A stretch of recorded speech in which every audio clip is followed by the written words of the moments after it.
ബാക്കിയൊക്കെ ഞാൻ ഒരുക്കിക്കോളാം. പപ്പ ഇതൊക്കെ എടുത്തത് കുളമാക്കണ്ട. ശരി, ഞാൻ പോയേക്കാം. പപ്പ എങ്ങും പോവണ്ട, ഒക്കെ ഞാൻ ചെയ്തോളാം. പപ്പേന്റെ അടുത്തിങ്ങനെ നിന്നാ മതി.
ബേബിച്ച, ഇത് കണ്ടോ? ഇതെങ്ങനെ ഇരിക്കുന്നു? നന്നായിട്ടില്ലേ? ക്ലബിൽ ഒരു പാർട്ടി കൊണ്ടുവന്നതാ, ഞാനിതങ്ങ് വാങ്ങിച്ചു. ആ സൂസന തോമസ് ഇല്ലേ, ഇത് വാങ്ങാനൊന്ന് ഫൈറ്റ് ചെയ്തതാ. ഞാൻ വിടുവോ? ഈ ഏരിയയിലെ ഏറ്റവും വലിയ ക്രിസ്മസ് ഇവിടെ ആയിരിക്കും. ബേബിച്ച നോക്കിക്കോ. നീ എങ്ങനെയാ ഏറ്റവും വലിയ ക്രിസ്മസ് ഉണ്ടാക്കുന്നേ? ഇതുപോലുള്ള സ്റ്റാർസ് കുറെ ഞാൻ വാങ്ങിക്കും. ഞാൻ ഈ കോമ്പൗണ്ട് മുഴുവൻ ഇലുമിനേറ്റ് ചെയ്യും. 10,000 രൂപ വിലയുള്ള കൂറ്റൻ ക്രിസ്മസ് ട്രീ ഇവിടെ സ്ഥാപിക്കും. അതിന്റെ ഇലക്ട്രോണിക്സ് ഫുൾ കോഡ് ഞാൻ ഉണ്ടാക്കും. ക്ലബിൽ ആര് ശ്രമിച്ചാലും ഈ അനീറ്റയുടെ ക്രിസ്മസിനെ മറികടക്കാൻ കഴിയില്ല. ഇതാണോ ക്രിസ്മസ്? ഏറ്റവും വലിയ ക്രിസ്മസ് എന്നാൽ ഏറ്റവും വലിയ പൊങ്ങച്ചമാണെന്ന് ആരാ നിന്നോട് പറഞ്ഞത്? അനീറ്റ, നീ ഒന്ന് മനസ്സിലാക്കണം. ക്രിസ്മസ് എന്ന് പറഞ്ഞാൽ അതിന് ഒരുപാട് വലിയ അർത്ഥങ്ങളുണ്ട്. അതിന്റെ വ്യാപ്തി വളരെ വളരെ വലുതാണ്. പ്ലീസ്, എനിക്ക് ക്രിസ്മസ് എന്നാൽ ആഘോഷങ്ങളാ. അതിൽ ബേബിച്ചിന് ഇടപെടണ്ട.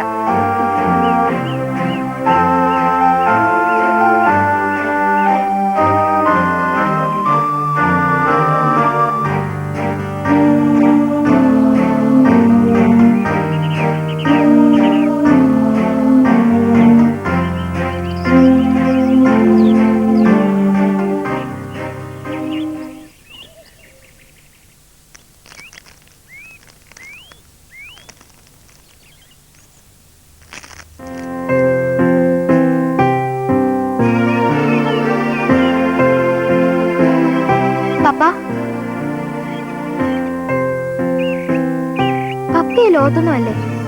ആരെ പറ്റി ചിന്തിക്കുന്നേ? മമ്മിയെ പറ്റിയല്ലേ? ഈ യാഥാർത്ഥ്യങ്ങളോട് പൊരുത്തപ്പെടാൻ അവൾക്കൊരിക്കലും കഴിഞ്ഞിട്ടില്ല. നമ്മളെ വേണ്ടഞ്ഞിട്ടല്ലേ മമ്മി നമ്മളെ കളഞ്ഞിട്ട് പോയത്? മമ്മി മോളെ പോലും ഒന്നും ഓർത്തില്ലല്ലോ. ഈ ഒരു ദിവസത്തേക്ക് മോൾ അതൊന്നും ഓർക്കണ്ട. മോൾക്ക് പപ്പയില്ലേ? വാ.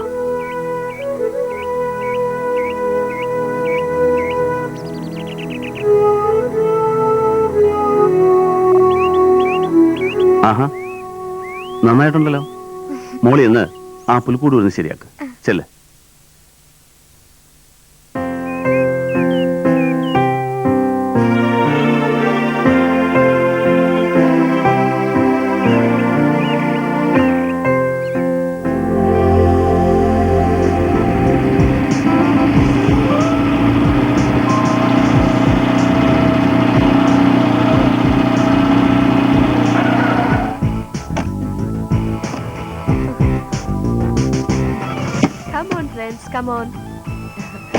ഇന്ന് ക്രിസ്മസ് ഈവാ.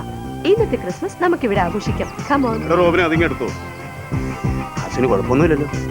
എന്ത് കുഴപ്പം? ക്രിസ്മസ് അല്ലേ, അദ്ദേഹം അടിച്ച് ഫിറ്റ് ആയിരിക്കും. നമ്മുടെ കമ്പനി കൂടാൻ കപ്പാസിറ്റി ഉണ്ടോ എന്നതാ ഇനിയും പ്രശ്നം, അല്ലേ ചേച്ചി? ഇവിടെ ഇരുന്നോളൂ,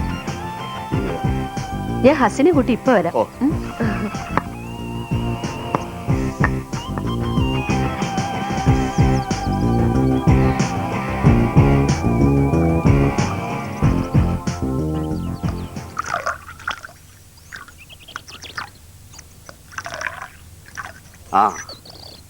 ഹലോ ബേബിച്ചൻ, സിറ്റ് ഡൗൺ. ഈ ക്രിസ്മസ് നമുക്ക് അടിച്ച് പൊളിക്കാം. ഒഴിക്കടാ റോബി. സോറി, ഞാൻ മദ്യപിക്കാറില്ല. മദ്യം കഴിച്ചുകൊണ്ട് ഞാൻ ക്രിസ്മസ് ആഘോഷിക്കാറുമില്ല. എന്ന് നിർബന്ധിക്കരുത്. എങ്കിൽ ചേച്ചി ഇരിക്കും. ഓക്കെ.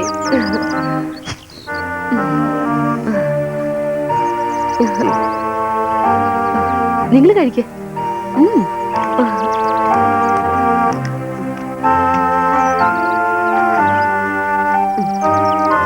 കഴിക്കേ.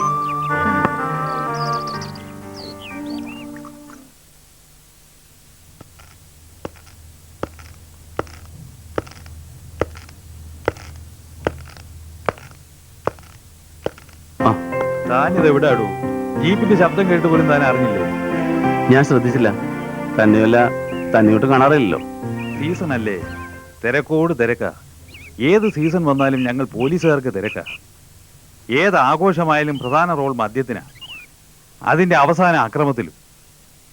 ഏതായാലും ഞങ്ങൾക്ക് പണിയാണേ. നമുക്ക് അകത്തോട്ടിരിക്കാം.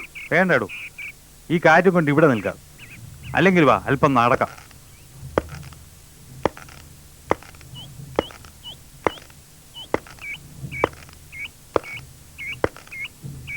അനീറ്റയെ പറ്റി വല്ല വിവരവും ഇല്ല. ഒരു സ്ത്രീക്ക് ഭർത്താവിനെ മറക്കാം, പക്ഷേ ഒരമ്മയ്ക്ക് എങ്ങനെയാ മകളെ മറക്കാൻ കഴിയുക?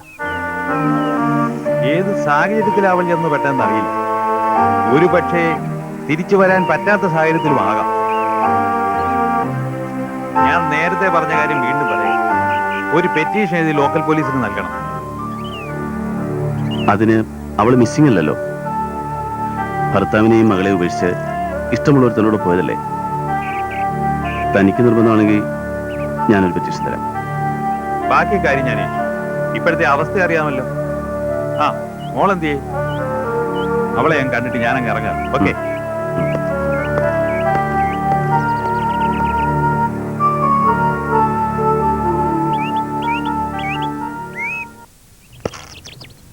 എന്താ മോളെ, വലിയ പരിപാടിയൊക്കെ തൂക്കാൻ പോവാ. അങ്കിൾ ബിസി ആയി പോയി, അതുകൊണ്ടാ വരാഞ്ഞത്. നാളെ വരുമ്പോ അങ്കിൾ കേക്ക് കൊണ്ടുവരാം. ഓക്കെ. മോള് വിഷമിക്കണ്ട, മോടമ്മ തിരിച്ചു വരും 100 ഇരട്ടി സ്നേഹവുമായി. ശരി.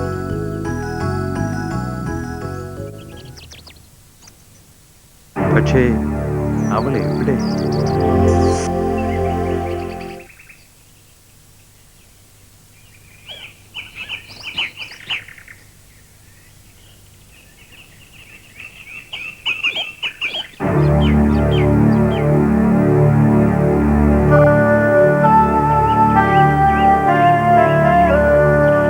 കുറച്ചു നാളായി ശ്രദ്ധിക്കുന്നു. സിസ്റ്റർ മറിയുകയും എന്നോട് സൂചിപ്പിച്ചിരുന്നു, ആരോട് സംസാരിക്കാതിരിക്കുക, ഇടയ്ക്ക് മാറിയിരിക്കുക. ഇവയൊക്കെ പ്രശ്നങ്ങൾ സങ്കീർണമാക്കുകയുള്ളൂ. മനസ്സിലെ വിഷമങ്ങൾ എന്തൊക്കെയുണ്ടെങ്കിലും അത് തുറന്നു പറയുക. എന്തിനും പരിഹാരം ഉണ്ടാവും. ഒന്നുമില്ല ഫാദർ, വെറുതെ എങ്ങനെ ഇരുന്നു, അത്രേ ഉള്ളൂ. ഉറ്റവരുടയവരുമായി ആരുമില്ലെന്നാണല്ലോ റോസി പറഞ്ഞിട്ടുള്ളത്. ഇവിടെ വരാനിടയായ ചില ആളുകൾ വ്യാജം പറയാറുണ്ട്. അത് അവരുടെ കുറ്റമല്ല, എല്ലാ സാഹചര്യ സമ്മർദ്ദം കൊണ്ടാണ്. റോസിക്ക് സ്വന്തക്കാരായ ആരെങ്കിലും ഉണ്ടെങ്കിൽ, അവരെ ഒരു നോക്ക് കാണാൻ ആഗ്രഹിക്കുന്നുണ്ടെങ്കിൽ എല്ലാം എന്നോട് തുറന്നു പറയാം. അതിനുള്ള അവസരം ഞാൻ ഉണ്ടാക്കിത്തരാം. ഇല്ല ഫാദർ, ഫാദർ ചിന്തിക്കുന്ന പോലെ ഒന്നുമില്ല. ഇവിടെ നിന്ന് ഞാൻ എങ്ങും പോകുന്നില്ല.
മമ്മി ഉണ്ടായിരുന്നെങ്കിൽ ഇപ്രാവശ്യത്തെ ക്രിസ്മസ് അടിപൊളിയായേനെ. ഇവിടെ മുഴുവൻ അലങ്കരിച്ച് ഒത്തിരി സ്ഥലത്ത് നോക്കി. ക്രിസ്മസ് എല്ലാവർക്കും ആഘോഷങ്ങൾ മാത്രമാണ്, കൂടുതലും പൊങ്ങച്ചം കാണിക്കുന്നവർക്ക്. ബത്ലഹേമിൽ ക്രിസ്തു ജനിക്കുമെന്ന് ക്രിസ്തുവിന് മുമ്പ് മിഖായേൽ പ്രവാചകൻ പ്രവചിക്കുകയുണ്ടായി. ദിവ്യഗർഭം ധരിച്ച മറിയം പേര് ചാർത്താനായി ജോസഫിനോടൊപ്പം ബത്ലഹേമിലേക്ക് പോയി. അവിടെ ഒരു കാലിത്തൊഴുത്തിൽ മറിയം ദിവ്യകുഞ്ഞിന് ജന്മം നൽകി. ഈ ദിവ്യജനനം ദൈവദൂതൻ ആരെയാണ് ആദ്യം അറിയിച്ചതെന്ന് മോൾക്കറിയാവോ? ഇല്ല. അന്ന് ആ കാലത്ത് ആട്ടിടയന്മാർ വെളിമ്പ്രദേശത്ത് തമ്പടിക്കുമായിരുന്നു. എന്തൊരു തണുപ്പാ, മരം കോച്ചൊന്ന് തണുപ്പ്. ഭയപ്പെടേണ്ട, സർവ്വജനത്തിനും ഉണ്ടാവാനുള്ള ഒരു മഹാസന്തോഷം ഞാൻ നിങ്ങളെ അറിയിക്കുന്നു. ക്രിസ്തു എന്ന രക്ഷിതാവ് ഇന്ന് ദാവീദിന്റെ പട്ടണത്തിൽ നിങ്ങൾക്കായി ജനിച്ചിരിക്കുന്നു. ശീലകൾ ചുറ്റി പശുത്തൊട്ടിയിൽ കിടക്കുന്ന ഒരു ശിശുവിനെ നിങ്ങൾക്ക് കാണാം. അത്യുന്നതങ്ങളിൽ ദൈവത്തിന് മഹത്വം, ഭൂമിയിൽ ദൈവപ്രസാദമുള്ള മനുഷ്യർക്ക് സമാധാനം.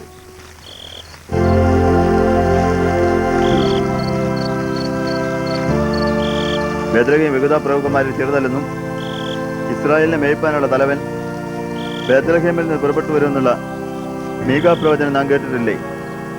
അത് നിവൃത്തിയായെന്ന് തോന്നുന്നു. അതെ അതെ, ഇതാ പ്രവചനം തന്നെ. ദൈവം എത്ര വലിയവൻ! ഈ ദിവ്യജന്മം നമ്മളെ ദൂതൻ നേരിട്ടറിയിച്ചിരിക്കുന്നു. നമ്മൾ ഭാഗ്യവാന്മാരാണ്. നമുക്ക് ബേത്ലഹേമിൽ പോയി കർത്താവ് നമ്മെ അറിയിച്ചിരിക്കുന്ന ആ ദിവ്യ ശിശുവിനെ കാണണം. അതെ, നമുക്ക് ഇപ്പോൾ തന്നെ പോകാം.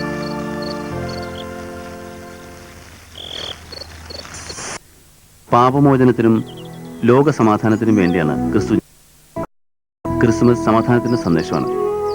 ഉള്ളവനില്ലാത്തവന് കൊടുക്കുമ്പോഴും അയൽക്കാരനെ നിന്നെപ്പോലെ സ്നേഹിക്കുമ്പോഴും അവിടെ ക്രിസ്മസ് ഉണ്ട്.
എവിടെയാ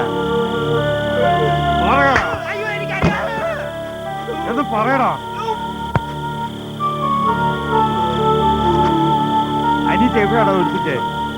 പറയടാ, പറ. എവിടെ? വേറെടാ.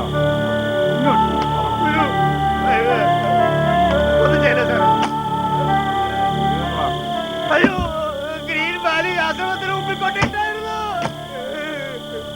സാറേ. വേറൊന്നും എനിക്ക് അറിയില്ല സാറേ.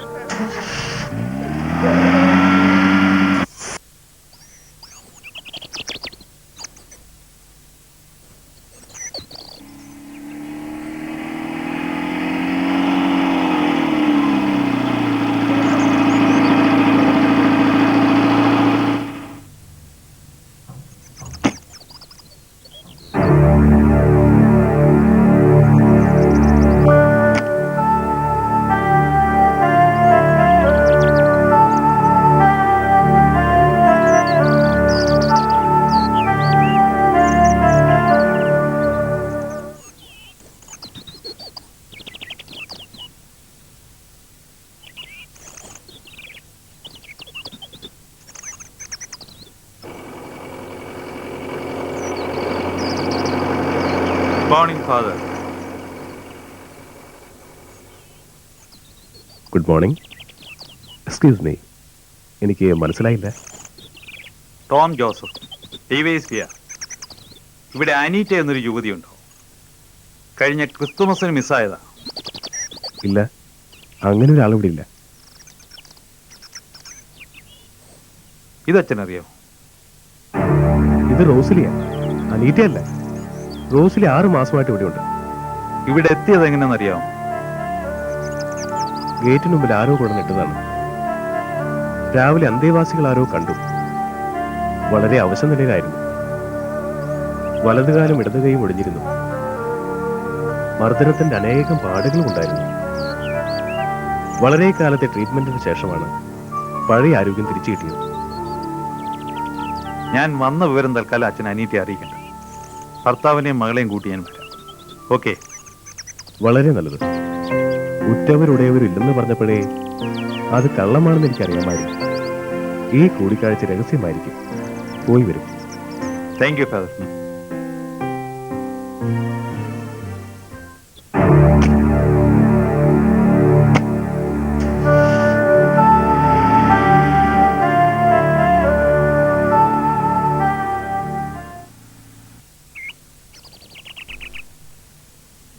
ചേച്ചി, അച്ഛൻ വിളിക്കുന്നു.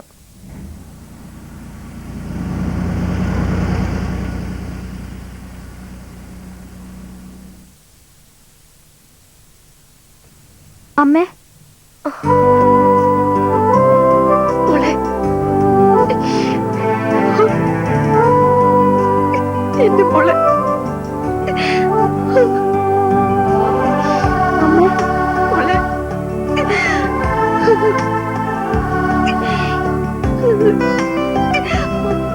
മോളെ.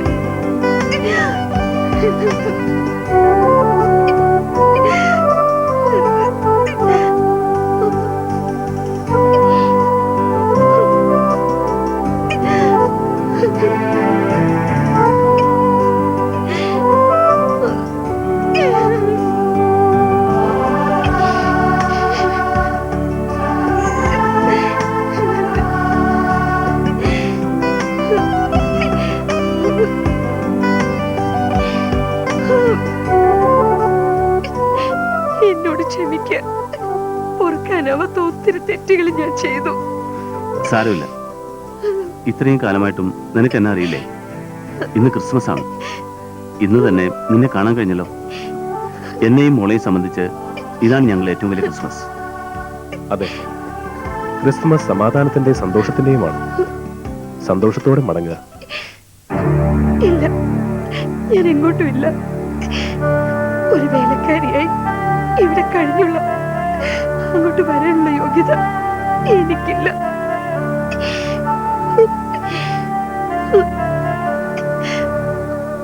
ഓരോ ദിവസവും നിന്റെ വരവിനെ കാത്തിരുന്നവനാ നിന്റെ ഭർത്താവ്. അത് സ്നേഹം കൊണ്ടാ. ആ സ്നേഹത്തിന് എന്തും ക്ഷമിക്കാനും പൊറുക്കാനും കഴിയും.